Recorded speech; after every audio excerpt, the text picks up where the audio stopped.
Hello বন্ধুরা, আমার নাম তানিয়া। এখন আমার বয়স ২১, কিন্তু যখন আমি এই গল্পের শুরুতে ফিরি তখন বয়স ছিল ১৬। গ্রীষ্মের ছুটিতে শহর থেকে গ্রামে গিয়েছিলাম খালামণির বাড়ি। আর ওখানেই আবার দেখা হলো ঈশানের সাথে, আমার খালাতো ভাই। ছোটবেলায় আমরা একসাথে লুকোচুরি খেলতাম, পুকুরে ঝাঁপ দিতাম, এমনকি আম কুড়াতে গিয়ে কতবার ধরা খেয়েছি দাদুর কাছে। কিন্তু এবার ঈশান যেন অনেক বদলে গেছে। তার চোখে একরকম গভীরতা, আর হাঁটায় যেন এক অদ্ভুত আকর্ষণ। আমি বুঝতে পারলাম এবার ওকে দেখতে দেখতে আমার বুক কাঁপে, মাথা ঘুরে যায়। আমি যেন আর শুধু তানিয়া নেই, আমি এখন এক মেয়ের চোখে ওকে দেখি। একজন নারী হয়ে উঠেছি। একদিন দুপুরে কেউ ছিল না বাড়িতে। ঈশান ছাদে বসে গিটার বাজাচ্ছিল। আমি ধীরে ধীরে গিয়ে পাশে বসলাম। এই গানটা কাকে ভেবে বাজাচ্ছিস? আমি জিজ্ঞেস করলাম। ও চোখ তুলে তাকালো, হাসল। তোর জন্য না তো, তুই তো আমার খালাতো বোন। তুই আমাকে বোন বলছিস ঠিকই, কিন্তু আমার মন বলছে তুই কিছু একটা লুকাচ্ছিস। সন্ধ্যা নামার আগেই বাড়িটা একদম ফাঁকা হয়ে যায়। খালামণি, খালু আর আমার ছোট কাজিনরা সবাই পাশের গ্রামে এক আত্মীয়ের বিয়েতে গেছে। আমি যেতে চাইনি, কারণ ঈশান থাকছে বাড়িতে। একা ওর সাথে সময় কাটানোর সুযোগ।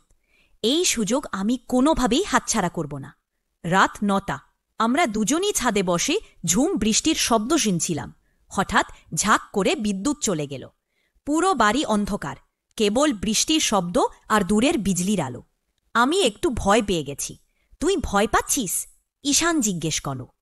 আমি ধীরে ধীরে ওর পাশে এসে দাঁড়ালাম। বললাম না, তবে অন্ধকারে একা থাকতে ভালো লাগে না। ও হেসে বলল, তুই একা না তো, আমি আছি। এই কথাটা যেন বুকের ভিতর কাঁপুনি দিয়ে গেল। আমরা নিচে নামলাম। ঘরের মোমবাতি জ্বালিয়ে ও বলল, চল আজ রাতে আমি তোর পাশে থাকি। বিদ্যুৎ তো আসবেই না, আর বাইরে এত বৃষ্টি। আমি নড়লাম না। একরকম ইচ্ছা হচ্ছিল ও থাকুক, আমার খুব কাছে থাকুক। রাত ১১টা। আমি আর ঈশান এক ঘরে। বিছানার মাঝখানে একটা বালিশ দিয়ে আলাদা করলেও দুজনের নিঃশ্বাসই শুনতে পাচ্ছি আমি। তার ঘ্রাণ, তার উষ্ণতা এতটা কাছে। হঠাৎ আমার হাতটা বালিশের ওপাশে চলে যায়। আমার আঙুল গিয়ে লাগে ওর হাতে। ও না সরিয়ে উল্টো ধরে রাখল। আমার বুক কাঁপছে, ঠোঁট শুকিয়ে আসছে। বাই, ঈশানের কণ্ঠ যেন ফিসফিস করে ডাকে, এই রাতের কথা কি মনে রাখবি? আমি আস্তে করে বলি, এই রাত ভুলব না, যদি তুই সত্যিটা বলিস। তুই কি আমায় কখনো অন্য চোখে দেখেছিস? এক মুহূর্ত নীরবতা। তারপর ও বলল, আমি তোর চোখে শুধু বোন দেখি না, আমি দেখি আমার অজানা চাওয়া। বলা মাত্র ঘরটা নিস্তব্ধ, কেবল মোমবাতির টিমটিমে আলো আর বাইরের বৃষ্টির শব্দ। আমরা দুজন পাশাপাশি শুয়ে আছি। মাঝখানে সেই বালিশটা আর নেই। আমার শরীরের প্রতিটি কোষ যেন জেগে উঠেছে, আর ঈশানের নিঃশ্বাস আমার গালের খুব কাছে এসে লাগছে। এক সময় আমি ফিসফিস করে বললাম, ঈশান, ঘুমাসনি? ও বলল, তুই যে এত কাছে, ঘুম আসছে না। আমাদের মাঝখানে শব্দ নেই, কিন্তু অনুভবের ঢেউ এত জোরে উঠছে যেন মোমবাতিটা কাঁপছে। এক সময় আমি একটু নড়লাম আর ওর কাঁধ ছুঁয়ে ফেললাম। একটা শিহরণ বয়ে গেল আমার সারা গায়ে। আমি থেমে গেলাম, কিন্তু ঈশান থামল না। ও আমার কানের খুব কাছে এসে ফিসফিস করে বলল, তোর গায়ের গন্ধটা আমার সব হুঁশ কেড়ে নিচ্ছে তানিয়া। আমি চোখ বন্ধ করে ফেললাম। ও আমার গাল ছুঁয়ে দিল, আলতো করে, সাবধানে। কোনো শব্দ নেই, কিন্তু আমাদের নিঃশ্বাস দুটো এত ঘন হয়ে গেছে যেন কেউ শুনলেই বুঝে যাবে এই ঘরে কিছু হচ্ছে। তারপর আমার ঠোঁটের উপর ওর আঙুল, আর ফিসফিস করে বলল, চুপ, এখন কিছু বলিস না, শুধু এই মুহূর্তটা থাক। আমার বুক ধুকপুক করছে। আমি অনুভব করছি এই মুহূর্তেই সব কিছু বদলে যাচ্ছে। ভোর হতে চলেছে। আমি চোখ মেলে দেখি ঈশান আমার একদম পাশে। আমার চুলে ওর আঙুল জড়ানো, ঠোঁটের কোণে এক চাপা হাসি। আমি শিউরে উঠি, এই রাতটা কি সত্যি ছিল? আমার গলার স্বর কেঁপে ওঠে, ঈশান, আমাদের তো এমন হওয়ার কথা ছিল না। ঈশান আস্তে করে উঠে বসল, আমার চোখে চোখ রেখে বলল, তুই শুধু আমার খালাতো বোন না তানিয়া, তুই আমার প্রথম, শেষ সব কিছু। তোর চোখে যেই জাদু আমি দেখেছি, সেটা কোনো সম্পর্কের নিয়ম মানে না। ওর কণ্ঠ এত দৃঢ় ছিল আমি কিছু বলতে পারলাম না। ও বলল, এই কথা কেউ জানবে না, কেউ বুঝবেও না, কিন্তু তুই কি পারবি ভুলে যেতে গতরাতের সব কিছু? আমি চোখ বন্ধ করলাম। পারব না, একটুও না। এই প্রথম আমি অনুভব করলাম আমি ওর ভালোবাসা চাই, পূর্ণভাবে, নিজের করে। তারপরের দিন সকালে খালামণি ফিরে এলেও কিছু টের পাইনি। আমার আর ঈশানের মধ্যে যে ঢেউ চলছে সেটা কারো চোখে পড়ে না, কিন্তু আমরা দুজন জানি আমরা আর সেই আগের বোন ভাই নেই। রাতে চাঁদের কোণে বসে আমি ফিসফিস করে বললাম, ঈশান, আমরা কি ভুল করছি? ও বলল, ভালোবাসা যদি ভুল হয় তবে আমি ভুল করেতেই চাই। দিন কেটে যাচ্ছে। আমরা একই বাড়িতে, একই উঠোনে হাঁটি, একসাথে খাই, কিন্তু এখন আমাদের সম্পর্কটা আর আগের মতো স্বাভাবিক নয়। এক চোখে চোখ পড়তে বুকের ভিতর ধক করে ওঠে। এক টুকরো চুল কানে পুলে দিতে গেলে আঙুল ছুঁয়ে যায়, আর সেই স্পর্শে শরীর কেঁপে ওঠে। আমরা কারো সামনে কিছু বলি না, কিন্তু চোখ চোখ সব বলে দেয়। এক দুপুরে আমি বারান্দায় দাঁড়িয়েছিলাম। ঈশান উঠানে দাঁড়িয়ে হঠাৎ চোখে চোখ পড়ল। তখন আশেপাশে কাজের লোক ছিল। আমি কিছু বলতে পারলাম না, শুদ্ধ তাকিয়ে থাকলাম। ও তাকিয়ে থাকল। চোখে ছিল অনুরোধ, আকুতি আর এক চরম তৃষ্ণা। ওর চোখ বলছিল, এসো, কথা না বলো, শুধু একবার পাশে বসো। আমার চোখ জবাব দিল, চাইলেও পারি না। এই সমাজ, এই নাম, এই সম্পর্ক, সব বাধা। প্রতিরাতে ছাদে গিয়ে দেখা করি আমরা দুজনে, কারও নজরে না পড়ে, চুপচাপ, কেউ কিছু বলে না, শুধু বসে থাকি পাশাপাশি। তখন হঠাৎ ঈশান বলো, তুই জানিস তোর চোখের ভেতরে একটা গল্প আছে, যেটা আমি পড়তে পারি কিন্তু কেউ শুনতে পায় না। আমি হাসলাম। তুইও তো কথা বলিস না, তোর চোখে কষ্ট দেখি, কিন্তু ঠোঁটে সব চাপা। ঈশান চুপচাপ আমার দিকে তাকিয়ে থাকল। একসময়ও বলল, তুই যদি বলিস আমি সব ছেড়ে দিতে পারি, সমাজ, সম্পর্ক, নিয়ম, সব। আমি ওর চোখে তাকালাম। ভয় ছিল, দ্বিধা ছিল, কিন্তু ভালোবাসার চেয়ে বড় কিছু ছিল না আর তখন। রাত অনেকটা গড়িয়ে গেছে। চাঁদের আলো ছাদে জ্বরে পড়েছে নিঃশব্দে। আমি আর ঈশান পাশাপাশি বসে আছি। কারও মুখে কোনো শব্দ নেই, কেবল দুজনের নিঃশ্বাস ঘন, মন দোলানো নীরবতা। এই নীরবতাও যেন কথা বলে। তানিয়ার মনে চলছে দ্বিধা।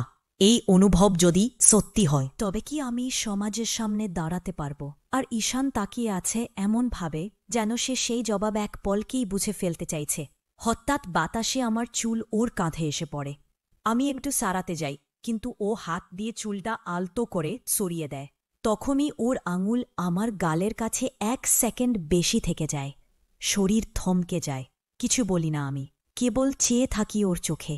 চোখে চোখ, নিঃশ্বাসে স্পর্শ, শব্দে একেবারে নীরবতা। এই মুহূর্তটাই যেন সবচেয়ে প্রবল। ঈশান আসতে বলল, তোর এই নীরব চোখ আমাকে এমন জায়গায় নিয়ে যায় যেখান থেকে আমি আর ফিরতে চাই না। আমার ঠোঁট শুকিয়ে আসে। আমি কেবল ওর হাতটা চেপে ধরি। আমার কেউ চুম্বন করি না, কেউ কোনো লাইন পার করি না। তবু সেই নীরবতা আমাদের মাঝখানে এমন কিছু রেখে যায় যেটা শব্দের চেয়েও জোরালো। বাড়িতে এক চরম অশান্ত আবহ ঢুকে পড়ল। মা বাবা আমার জন্য পাকা বিয়ের দিন ঠিক করেছে। পাত্র শহরের এক ডাক্তার, চাকরিওয়ালা ছেলে। সবাই খুব খুশি, শুধু আমি ছাড়া। আর ঈশান, ও চুপচাপ হয়ে গেছে। আগের মতো ছাদে আসে না, চোখে চোখ রাখে না। তবে কি আমি সমাজের সামনে দাঁড়াতে পারব? আর ঈশান তাকিয়ে আছে এমনভাবে যেন সে জবাব এক পলকেই বুঝে ফেলতে চাইছে। হঠাৎ বাতাসে আমার চুল ওর কাঁধে এসে পড়ে। আমি একটু সরাতে যাই, কিন্তু ও হাত দিয়ে চুলটা আলতো করে সরিয়ে দেয়। তখনই ওর আঙুল আমার গালের কাছে 1 সেকেন্ড বেশি থেকে যায়। শরীর থমকে যায়। কিছু বলি না আমি, কেবল চেয়ে থাকি ওর চোখে। চোখে চোখ, নিঃশ্বাসে স্পর্শ, শব্দে একেবারে নীরবতা। এই মুহূর্তটাই যেন সবচেয়ে প্রবল। ঈশান আসতে বলল, তোর এই নীরব চোখ আমাকে এমন জায়গায় নিয়ে যায় যেখান থেকে আমি আর ফিরতে চাই না। আমার ঠোঁট শুকিয়ে আছে। আমি কেবল ওর হাতটা চেপে ধরি। আমরা কেউ চুম্বন করি না, কেউ কোনো লাইন পার করি না।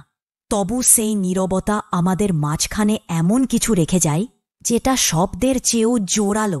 বাড়িতে এক চরম অশান্ত আবহ ঢুকে পড়ল। মা বাবা আমার জন্য পাকা বিয়ের দিন ঠিক করেছে। পাত্র শহরের এক ডাক্তার, চাকরিওয়ালা ছেলে। সবাই খুব খুশি, শুধু আমি ছাড়া। আর ঈশান, ও চুপচাপ হয়ে গেছে। আগের মতো ছাদে আসে না, চোখে চোখ রাখে না। আমার বুক ফেটে যাচ্ছে। এই কি শেষ? এই কি আমাদের চোখে চোখ রেখে না বলা কথা শেষ দিন? বিয়ের আগের রাত আমি ছাদে একা দাঁড়িয়ে থাকি, চোখে জল। চানটাও আজ যেন কেমন রুক্ষ। তখনই পেছন থেকে আস্তে করে কেউ বলে, তুই কি চাইলে না আমি একটা শব্দ বলি? আমি চমকে তাকাই। ঈশান, চোখে লালসা নয়, বরং অভিমান আর কান্না। আমি কাঁপা কণ্ঠে বলি, তুই তো কিছু বলিসনি ঈশান। কিছু না, তাই আমি থেমে গেলাম। ও এগিয়ে আসে, আমার সামনে দাঁড়িয়ে বলে, আমি বলবো, আজ এখানে শেষবারের মতো বলবো।